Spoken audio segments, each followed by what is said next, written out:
नमस्कार, मैं हूं रत्ना और आप देख रहे हैं सी न्यूज़ भारत। आइए रुक करते इस खास खबर की ओर। खबर अहमदाबाद से है, जहां भोपाल में प्रिविलॉन बिल्डकॉन एलएलपी के नाम पर धोखाधड़ी का मामला सामने आया है।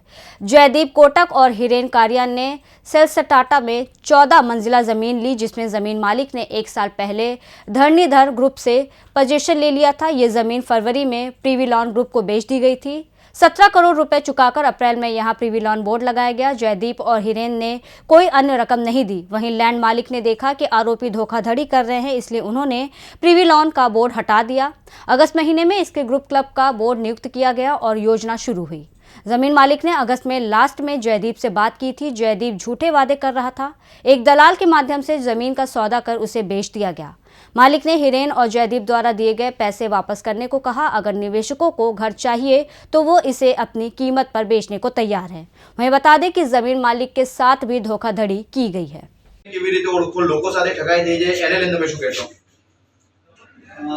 સૌથી પહેલા મારો પરિચય આપી દઉં। સંકેત રામચંદ્રભાઈ પટેલ ભૂમાના રહેવાસી છીએ અને આશરે 16 વર્ષથી બિલ્ડિંગ લાઇનમાં છીએ અને 14 થી 15 પ્રોજેક્ટ અમે પૂરા કમ્પ્લીટ કરેલા છે અને હવે પીવી લોનમાં અમે આ જગ્યા આશરે 12 મહિના પહેલાં અમે વેચાણ રાખેલી હતી અને વેચાણ રાખ્યાના 2 થી 3 મહિનામાં અમે પીવી લોન ગ્રુપને આ જગ્યા એક બ્રોકર થ્રુ વેચાણ આપેલી હતી અને વેચાણ આપ્યા आश्रे फेब्रुआरी में वेचाण आपी थी अने टोकन अमे फेब्रुआरी में लीधेलुं हतुं अने पछी त्यारबाद अमारी टर्म्स प्रमाणे धीमे धीमे 3 महीना में जे रीते पेमेंटनुं थयुं ए रीते अमे भाईने एक प्रायोरिटी के आ जग्या पर कोई स्कीम आवी रही है एना माटे थईने बोर्ड चढ़ाववानी परमिशन आपेली हती अने एप्रिल महीना में एमणे प्रिविलोननुं बोर्ड चढ़ावेलुं हतुं परंतु एप्रिल महीना पछी अमारा टर्म्स प्रमाणे ए लोको आगळ वधी ना शक्या जेथी अमारे वारंवार ए लोको साथे चर्चा थती रही अने लास्टमां अमारा टर्म्स प्रमाणे आगळ ना वधता अमे ऑगस्ट महीनामां प्रिविलोननुं बोर्ड उतारीने एना 15 दिवस पछी એટલે કે અમારા જે પ્રોજેક્ટ ચાલે છે કલર ગ્રુપના નામથી એટલે ફાઇનલી અમે અહીંયા પ્રોજેક્ટ કરવાનું ડિસિઝન લીધું એટલે ઓગસ્ટ મહિનામાં અમે પ્રિવિલોન ગ્રુપનું બોર્ડ અહીંયાથી ઉતારવામાં આવેલું હતું। તમે કેટલામાં ખરીદી, કેટલામાં વેચી, કેટલી રકમ મેળવી હતી પ્રાથમિક? અમે અહીંયા પ્રિવિલોન ગ્રુપને 21 લાખ ટોકનમાં લીધેલા હતા અને ધીમે ધીમે કરીને ટોટલ 17 કરોડ અમને મળેલા છે ટોકન સાથે। પછી તમે જગ્યા કોના પાસેથી ખરીદી હતી? ધણીધર ડેવલપર્સ પાસેથી અમે જગ્યા ખરીદેલી હતી। ક્યારે ખરીદી, કેટલામાં ખરીદી? ધણીધર ડેવલપર્સ પાસેથી અમે ડિસેમ્બર મહિનામાં જગ્યા ખરીદેલી હતી અને ત્યારબાદ અમે 63,000 ભાવથી 63,500 ભાવથી પ્રિવિલોન ગ્રુપને ફેબ્રુઆરીમાં વેચાણ આપેલું હતું। તમારું હવે શું કહેવું છે? આ જયદીપ કોટક અને હિરેન કારિયા સાથે તમારું છેલ્લે ક્યારે વાત થઈ, શું વાતચીત થઈ હતી? અમારી જયદીપભાઈ સાથે છેલ્લે ઓગસ્ટ મહિનામાં વાત થયેલી હતી બી આ ટર્મ્સને લઈને કે તમે હવે ક્યારે અમને આગળ વધશો કે શું તમારે આગળ કરવું છે।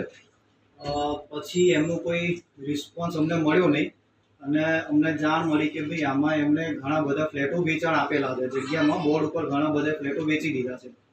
પછી અમે જેમ ઓગસ્ટ મહિનામાં જગ્યા ઉપરથી અમે બોર્ડ અહીંયાથી ઉતારી દીધું।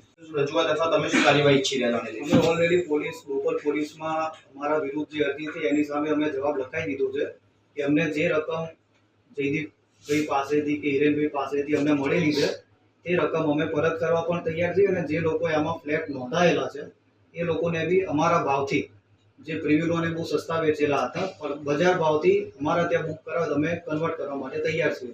તો ઓલરેડી બોપલ પોલીસમાં અમે જવાબ આપેલો છે રહ્યા કે ભાઈ અમે અહીંયા તમને અમને થોડો સમય આપો, અમે આગળ વધી રહ્યા છીએ, કામ કરી રહ્યા છીએ પણ ઓલરેડી ઘણો ટાઈમ ડિલે થઈ ગયો હતો અને થોડા બજારમાંથી ખરાબ રેફરન્સ મળ્યા કે ભાઈ ફ્લેટોનું એમનું વેચાણ બહુ વધારે પડતું અહીંયા થઈ રહ્યું છે તો તમે થોડું સાચવજો।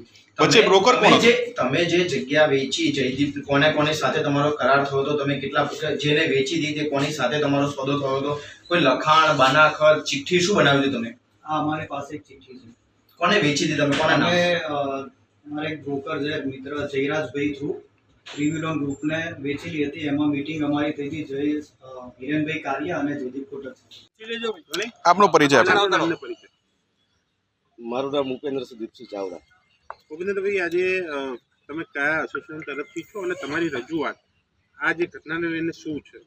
અમારે બોપલ ગુમા સેલા સ્થાનિક એસોસિએશન છે અમારું, અને લગભગ 200 થી 300 બિલ્ડર્સ એમાં જોડાયેલા છે. અને અમારી રજૂઆત એવી છે કે બિલ્ડિંગ લાઇનનો ધંધો રહ્યો, આ જમીનનો ધંધો જે છે એક વિશ્વાસનો ધંધો છે. જમીનનો ધંધો છે એક વિશ્વાસનો ધંધો છે, અને વિશ્વાસ છે જ આ બધું ચાલતું હોય છે. જ્યારે હમણાં જ આ બોપલમાં જે પેવિલિયન વાળું જે બન્યું એ બાબતે તમામ બિલ્ડરોને ખૂબ દુઃખ થયેલું છે, અને નાનું મોટું બધાને નુકસાન પણ થયેલું છે, કેમ કે પબ્લિકને પછી ભરોસો ન રહે આવું બને તો. આપને શું કહેવું, તમારી રજૂઆત શું છે આમાં? લોકોને શું કહેવા માંગશો જે મકાનો ખરીદવા માટે આવતા હોય છે, ગ્રાહકોની વાત શું અને છે? લોકો તો બિચારા બહારથી આવતા હોય છે, સ્થાનિક આવતા હોય, એ તો બિલ્ડરને જેન્યુન સમજીને જ બુકિંગ કરાવતા હોય છે. પણ કોઈ કેવા છે જે બિલ્ડર હોય જ નહીં અને બહારથી આવેલા હોય અને લોકોના પૈસા ગમે તેમ ઉઘરાવી લે છે, અને આવી રીતે પછી પબ્લિકને એક ફ્રોડ થાય છે, અને એમનો વિશ્વાસ જ્યારે તૂટે છે ને ત્યારે જેન્યુન બિલ્ડર હોય છે એમની પાસે જતાં પણ ગ્રાહકો સંકોચાય છે. પછી એ સૌથી વધારે મોટું દરેક બિલ્ડરને नुकसान છે. अहमदाबाद से सी न्यूज़ संवाददाता यगेश गोस्वामी की रिपोर्ट। फिलहाल इस खबर में बस इतना ही। देश और दुनिया की तमाम बड़ी खबरों के लिए देखते रहिए सी न्यूज़ भारत।